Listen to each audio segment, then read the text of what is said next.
Hello everyone, welcome to my channel code story with mic.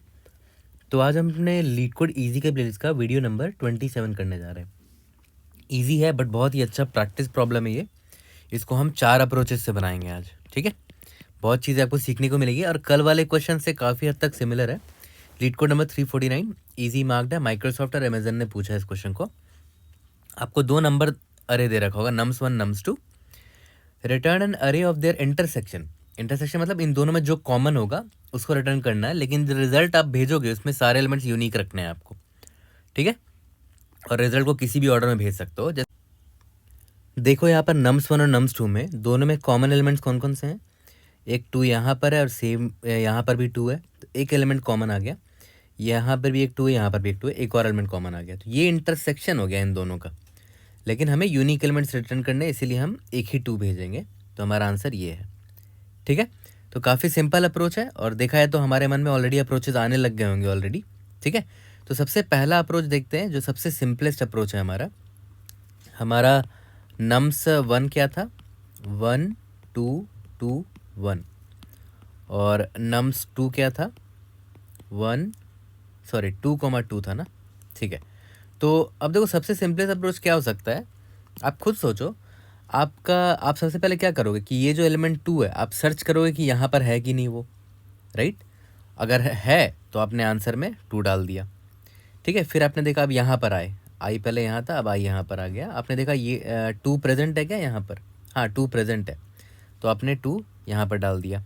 But आपने देखा कि ये दोनों डुप्लीकेट है, तो आपको एक ही रखना है। तो इसका आप या तो ये कर सकते हो कि एक सेट में रिजल्ट को डालते चले जाओ, क्योंकि सेट में क्या होता है, सारे एलिमेंट्स यूनिक ही स्टोर होते हैं। तो देखो यहाँ पर मैं आई यहाँ पर आया, मुझे 2 मिला इस nums1 में, तो मैंने क्या किया, एक सेट बनाया था उसमें इस रिजल्ट को डाल दिया। फिर आई मेरा यहाँ पर आया, फिर यहाँ पर मैंने सर्च किया 2 है तो मैंने 2 फिर से डाल दिया, लेकिन सेट में यूनिक एलिमेंट्स ही स्टोर होते हैं, तो 2 एक ही बार रहेगा। इसको फिर मैं एक रिजल्ट वेक्टर में डाल के रिटर्न कर दूंगा, ठीक है। बट आपने एक चीज़ नोटिस किया, यहाँ पर आप क्या कर रहे हो कि यहाँ पर एलिमेंट पे आए और आप इसको यहाँ सर्च मार रहे हो, ठीक है। तो सर्च आप मार रहे हो तो वो लीनियर सर्च आप मारोगे, ठीक है, या तो आप इसको सॉर्ट करके बाइनरी सर्च पे मारोगे। बट वर्स्ट केस क्या होगा कि आप लीनियर सर्च मारोगे, ठीक है। तो लीनियर सर्च मारने से बेटर क्या है कि इसको भी आप स्टोर कर लो ना किसी ऐसे डेटा स्ट्रक्चर में जहाँ पर आप क्विकली चेक कर सको, ठीक है, जहाँ पर आप क्विकली चेक कर सको कि वो एलिमेंट यहाँ प्रेजेंट है कि नहीं। तो क्या करोगे, nums1 को भी एक सेट में डाल दो, है ना, एक अलग सेट में आपने डाल दिया। इसका नाम रख देते हैं st1। तो nums1 में आपने डाल दिया 1 को, 2 को, बस यही 1 और 2 आएगा ना, क्योंकि देखो डुप्लीकेट एलिमेंट्स नहीं आते हैं। तो 1 एक बार आया, 2 एक बार आया, ठीक है। अब बहुत आसान हो जाएगा। nums2 में आप एक एक एलिमेंट्स के पास जाओगे और देखोगे कि हाँ भाई प्रेजेंट है कि नहीं है st1 में। O(1) में आप कर सकते हो अनऑर्डर्ड सेट अगर लोगे तो आपने देखा कि ये 2 इसमें प्रेजेंट है, तो मैंने याद करो एक और सेट बना रखा था, उसका नाम st2 रखते हैं, जिसमें मैं रिजल्ट को ऐड करते रहूँगा। मुझे 2 मिल गया तो 2 मैंने ऐड कर दिया। अब मेरा आई पॉइंटर यहाँ आया, क्या ये 2 प्रेजेंट है इस सेट में, येस प्रेजेंट है। तो अपने रिजल्ट में जब रिजल्ट वाले सेट में मैंने 2 को डाला, तो सेट है तो यूनिक एलिमेंट ही ऐड रहेंगे सिर्फ, तो 2 का सिर्फ 2 रह गया। अब इसको मैं एक वेक्टर में डाल के रिटर्न कर दूंगा, ठीक है। तो हमने क्या किया, देखा है तो हमने 2 सेट यूज़ किया है ना। एक सेट में nums1 को डाल दिया ताकि क्विकली एक्सेस कर सके और फाइंड कर सके कि कोई एलिमेंट इस nums1 में प्रेजेंट था कि नहीं। और nums2 वाले एलिमेंट और nums2 से जो रिजल्ट लेकर आ रहे थे उसमें डुप्लीकेट रिजल्ट ना आ जाए, इसीलिए एक और सेट लिया था। तो हमने स्पेस कॉम्प्लेक्सिटी क्या कर दिया, O of m plus n। m अगर इसका लेंथ था और इसका लेंथ अगर n था, ठीक है, तो वर्स्ट केस में क्या होगा, O of m plus n space हम लेंगे, ठीक है। और टाइम कॉम्प्लेक्सिटी क्या हो गया, O of m plus n, क्योंकि आप सारे एलिमेंट्स को एक बार विजिट कर रहे हो, राइट। यहाँ तक क्लियर हो गया। ये हो गया हमारा अप्रोच 1। अब आते हैं अप्रोच 2 में। अब देखो अप्रोच 2 पर आते हैं। देखो अप्रोच 2 में मैं क्या बोल रहा हूँ ना, याद करो nums1 के सारे एलिमेंट्स को हमने एक सेट में डाल दिया था, राइट, st1 नाम से। इस सेट में हमने डाल दिया था सारे nums1 के एलिमेंट 1 और 2, यही दोनों यूनिक एलिमेंट सेट 1 में आएंगे। क्यों डाला था, क्योंकि nums2 में जब हम एक एक करके सारे एलिमेंट्स को चेक कर रहे थे तो O1 टाइम में चेक कर सकते थे कि वो प्रेजेंट है कि नहीं nums1 में, ठीक है। बट याद करो, जैसे मान लेते हैं nums2 का ith एलिमेंट अगर st1 में प्रेजेंट हुआ, तो nums2 वाले एलिमेंट को हम एक अलग से सेट में डाल देते हैं। क्यों, ताकि यूनिक एलिमेंट्स मेंटेन रहे, है ना। क्योंकि देखो एक 2 यहाँ पर आ गया, फिर जब आई आया दोबारा तो ये 2 यहाँ प्रेजेंट है st1, दोबारा हम 2 को ऐड कर देते हैं, इसीलिए सेट हमने बना के रखा था। ठीक है, फिर इस सेट को मैंने रिजल्ट में डाल दिया एक वेक्टर में। बट अब एक और सेट बनाने की ज़रूरत नहीं है, देखो आप अवॉइड कर सकते हो उसको। देखो कैसे, जैसे मान लेते हैं करंट आई यहाँ पर है, कि आपने चेक किया कि ये 2 यहाँ प्रेजेंट है क्या सेट 1 में, आपने देखा हाँ प्रेजेंट है, तो आपने अपने रिजल्ट में इस बार हमने सिर्फ वेक्टर ही लिया, जो मेरा रिजल्ट वेक्टर, उसमें आपने इस 2 को ऐड कर दिया।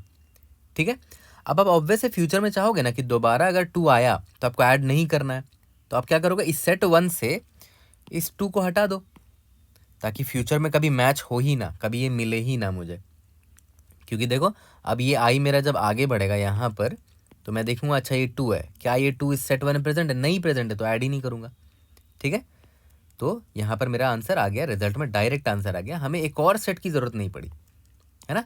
तो इस बार हमारा स्पेस कॉम्प्लेक्सिटी हमने घटा लिया थोड़ा, स्पेस कॉम्प्लेक्सिटी हमने ओ ऑफ एम लिया सिर्फ, मतलब नम्स 1 के एलिमेंट को स्टोर करने के लिए, है ना। और हाँ, आप फर्दर भी ऑप्टिमाइज कर सकते हो इसको कि जिसका साइज छोटा है दोनों में, आप उसके एलिमेंट्स को सेट में डालो, जिसका साइज छोटा है उसको सेट में डालो, ताकि सेट में कम एलिमेंट्स जाए। बट ठीक है, वो उतना भी बड़ा ऑप्टिमाइजेशन नहीं है, बट हमने एक चीज़ क्या यहाँ पर कर दी, 2 सेट लेने की बजाय अब हम सिर्फ एक सेट ले रहे हैं। ठीक है, टाइम कॉम्प्लेक्सिटी तो अभी भी ओ ऑफ एम प्लस एन होगा, क्योंकि वर्स्ट केस में आपको सारे एलिमेंट्स को एक ना एक बार विजिट करना ही करना है, ओ ऑफ एम इसका और ओ ऑफ एन इसका, है ना, वो तो करना ही करना है। तो टाइम कॉम्प्लेक्सिटी अभी भी ओ ऑफ एम प्लस एन है, हमने स्पेस थोड़ा बचा लिया। ठीक है, अब फर्दर आते हैं और बेटर अप्रोच पे। अब देखो हम अप्रोच 3 पर आते हैं, और अप्रोच 3 मैं ये नहीं बोलूँगा कि अप्रोच 2 से वो बेटर है, बट एक ऑल्टरनेटिव अप्रोच है। याद करो आपका मेन मुद्दा क्या होता था कि आप नम्स 2 पे हर एक एलिमेंट के पास जाते थे और आपको यहाँ सर्च करना पड़ता था नम्स 1 में, तो उस सर्च को ऑप्टिमाइज करने के लिए याद करो हमने सेट यूज़ कर लिया था।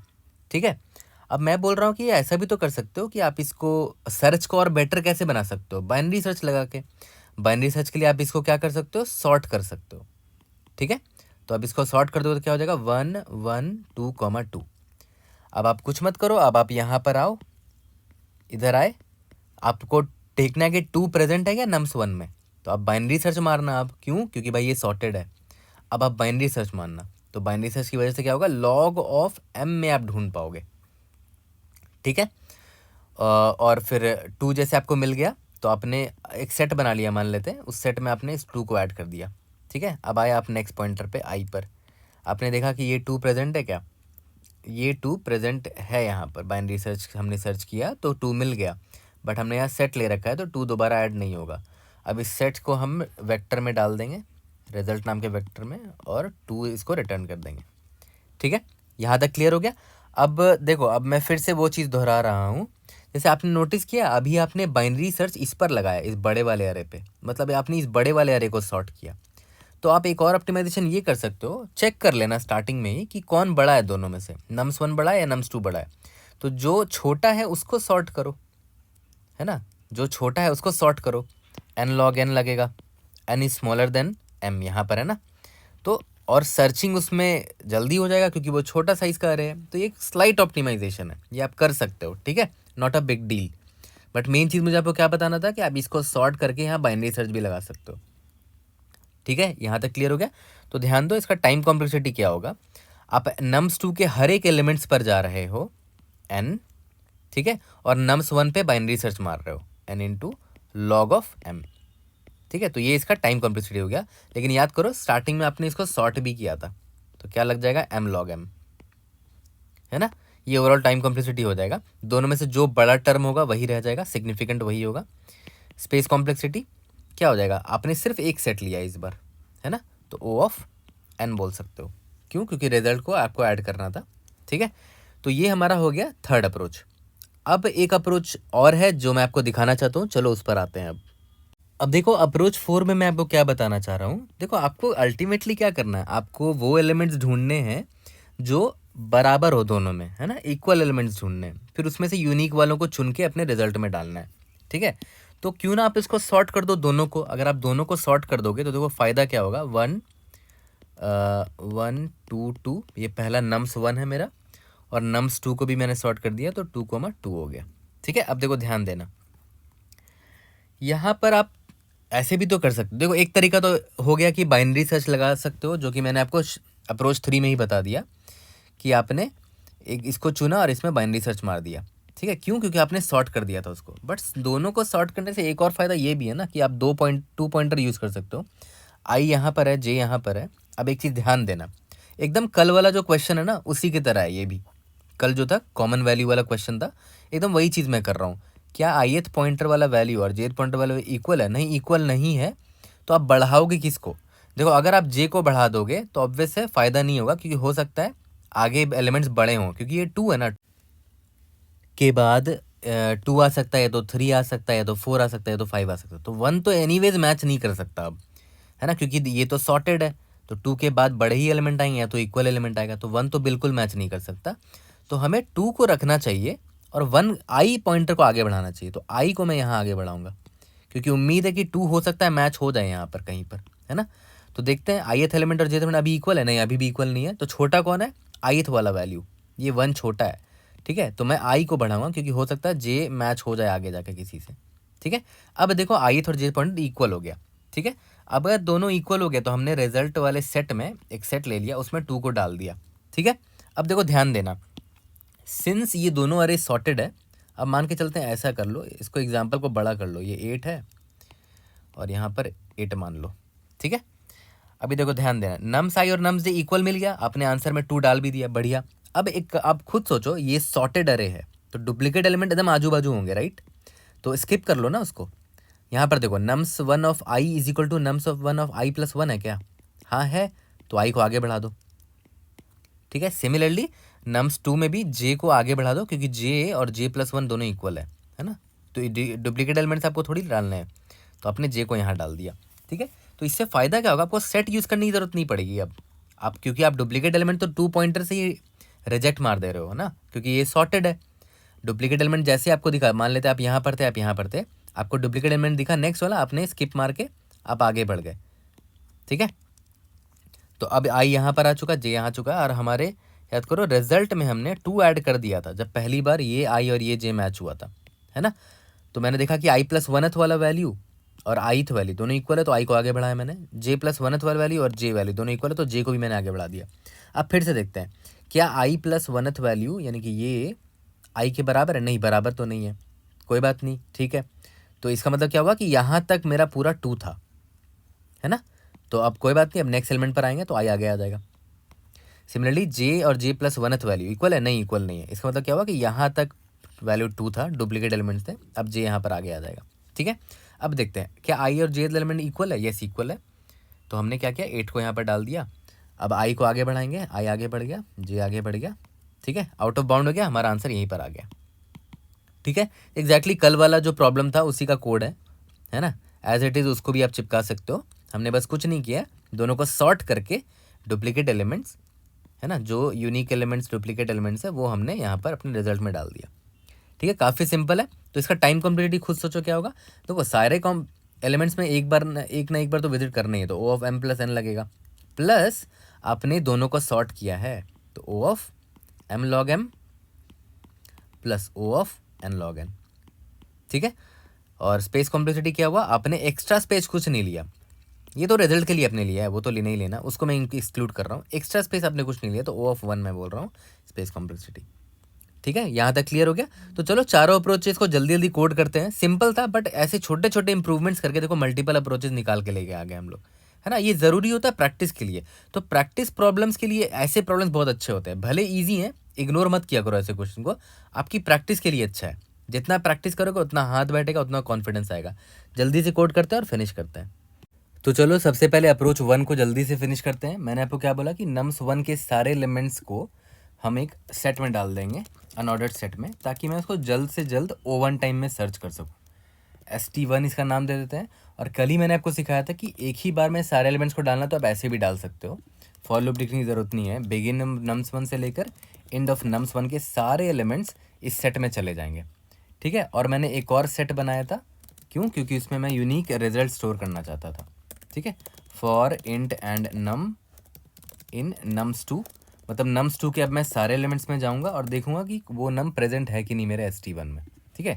If ST1 dot find num is not equal to ST1 dot end मतलब वो हमारे नम्स वन में प्रेजेंट था, तभी तो st1 में प्रेजेंट है, तो st2 डॉट इंसर्ट नम कर दो, ठीक है। और st2 एक अनऑर्डर्ड सेट है, तो उसमें सिर्फ यूनिक एलिमेंट्स इंसर्ट होंगे, ठीक है। अब मैं क्या करूँगा, वेक्टर ऑफ इंट एक रिजल्ट बनाऊंगा, ठीक है, उसमें st2 के एलिमेंट्स डाल दूंगा, st2 इंड st2, है ना। ऐसे शॉर्टकट में भी आप डाल सकते हो, रिटर्न रिजल्ट कर दो, है ना। या तो st2 पे इटरेट कर लो, या तो ऐसे शॉर्टकट में भी डाल सकते हो कि st2 के सारे एलिमेंट्स बिगिन से लेकर एंड तक रिजल्ट में डाल दो, और ये रिजल्ट में इंसर्ट हो गया। सबमिट करके देखते हैं, उसके बाद हम लोग आ जाएंगे इसके अप्रोच नंबर 2 पर, ठीक है। ये सबमिट हो गया। अब आते हैं इसके अप्रोच नंबर 2 पर। तो अप्रोच नंबर 2 पे मैंने आपको क्या बोला था कि st1 नम्स 1 के सारे एलिमेंट्स सेट 1 में डाल दो, ठीक है, बट आपको दूसरा सेट लेने की ज़रूरत नहीं है, राइट। और क्यों नहीं ज़रूरत है, क्योंकि देखो जैसे ही मुझे st1 में वो नंबर मिला, तो मैंने क्या किया कि रिजल्ट में उसको डाल तो दूंगा, देखो result dot push underscore back, उस नम को मैंने डाल तो दिया, बट मैं उसको इरेज भी कर दूंगा, st1 डॉट इरेज नम, ताकि फ्यूचर में दोबारा कोई नम मिल जाए, मुझे सेम नंबर मिल जाए नम्स 2 में, तो वो मुझे st1 में ना मिले, और नहीं मिलेगा तो दोबारा ऐड भी नहीं करूँगा, ठीक है। तो मैं डायरेक्ट यहाँ पर रिजल्ट को मैं यहाँ पर इनपुट कर दूंगा और यहाँ रिटर्न कर दूंगा, ठीक है। रन करके देखते हैं, we should be able to pass all the test cases. इन क्या गड़बड़ है, रिजल्ट डॉट पुश बैक, अच्छा रिजल्ट हमने डिफाइन नहीं किया यहाँ पर, vector of int result. Let's see, इसके बाद आ जाएंगे हम लोग अपने थर्ड अप्रोच पर। देखो ये भी पास हो गया। अब आते हैं इसके थर्ड अप्रोच पे। तो थर्ड अप्रोच में मैंने आपको क्या सिखाया था कि हम लोग क्या करेंगे कि पहले वाले अरे को सॉर्ट कर देंगे। सॉर्ट क्यों, क्योंकि मैं पहले वाले अरे में ही एलिमेंट सर्च करता हूँ, राइट। तो बाइनरी सर्च लगा पाऊंगा अगर मैं सॉर्ट कर दूंगा तो। नम्स 1 सॉर्ट कर दिया हमने उसको, और जैसे ही for int and num in nums 2 में जो भी एलिमेंट मुझे बाइनरी सर्च से मिल गया, इसमें बाइनरी सर्च किस में ढूंढना है, नम्स ऑफ 1 में ढूंढना है। किसको ढूंढना है, इस नम को ढूंढना है। अगर मिल जाता है तो मैं क्या करूँगा, एक अनऑर्डर्ड सेट ले लेता हूँ ताकि यूनिक एलिमेंट स्टोर कर सकूँ उसमें। अनऑर्डर्ड सेट इंटीजर सेट, उसमें इंसर्ट कर दूंगा, st डॉट इंसर्ट नम को डाल दिया मैंने, और लास्ट में कुछ नहीं करूँगा, एक वेक्टर लूँगा रिजल्ट, उसमें बिगिन से लेकर एंड तक इस सेट का सारा एलिमेंट डाल दूंगा, ठीक है। लास्ट में रिटर्न रिजल्ट कर दूंगा। अब बस बाइनरी सर्च लिखना है, तो बाइनरी सर्च तो कल ही मैंने आपको सिखाया था। मतलब बाइनरी सर्च तो काफ़ी सिंपल है कि आपको मैं एक इंटीजर अरे दूंगा और उसमें एक टारगेट दूंगा, वो आपको सर्च करना है। तो मैं सेम कोड देखो कॉपी पेस्ट कर रहा हूँ यहाँ पर। बाइनरी सर्च लिखा, नंबर पास किया, टारगेट पास किया, और सिंपल सा बाइनरी सर्च का कोड है। अगर मिल जाता है तो रिटर्न ट्रू कर दूंगा, नहीं मिला तो रिटर्न फॉल्स कर दूंगा, एज सिंपल एज दैट, ठीक है। तो रन करके देखते हैं, let's see if you are able to pass all the test cases. Indeed yes, submit करके देखते हैं। इसके बाद आ जाएंगे अपने 2 पॉइंटर अप्रोच पे, ठीक है। इंडीड यस, देखो ये भी पास हो गया, ठीक है। अब आ जाते हैं अपने लास्ट अप्रोच पे, है ना। काफ़ी कुछ हमने यहाँ पर सॉल्व कर लिया, काफ़ी तरीक़ों से सॉल्व कर लिया, ठीक है।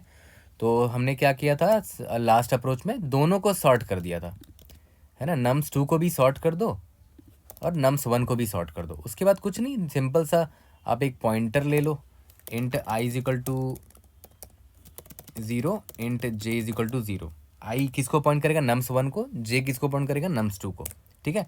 एक वेक्टर ऑफ इंट ले लो जिसमें आप रिजल्ट ऐड करते चलोगे, है ना। और दोनों का साइज निकाल लेते हैं, int m is equal to nums 1 dot size, int n is equal to nums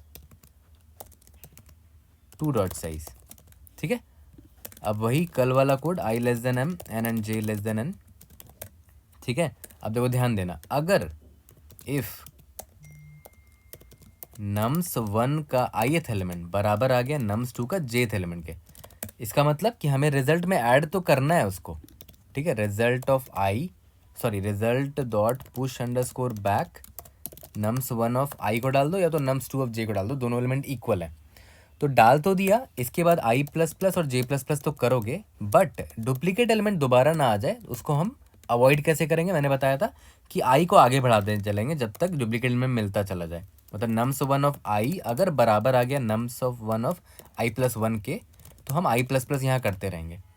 similarly nums two of जे अगर nums two of J plus one के बराबर है तो यहाँ पर जे प्लस प्लस कर देंगे, तो डुप्लीकेट एलिमेंट हम इधर ही निपटा देंगे, राइट, स्किप कर देंगे उनको। और क्यों कर पा रहे हैं, क्योंकि सॉर्टेड है हमारा दोनों, अरे हमने दोनों को सॉर्ट कर दिया है। और हाँ, जे प्लस वन यहाँ एक्सेस कर रहे हो तो चेक कर लेना कि I less than M minus one होना चाहिए और J less than M minus one होना चाहिए, है ना, वन आउट ऑफ बाउंड हो जाएगा। यहाँ पर जे प्लस वन चेक कर रहे हो ना, ठीक है।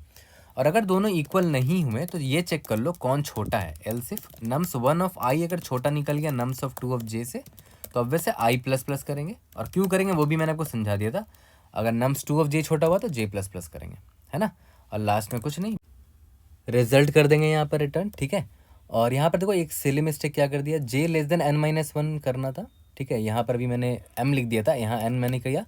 और nums two j is equal to nums two j f plus one होगा ना, यहाँ पर गलती से नम्स वन लिख दिया था, ठीक है। सबमिट करके देखते हैं, we should be able to pass all the test cases. Let's see. और कोई भी डाउट होता है read in the comment section, I try to help you out. See you guys in the next video, thank you.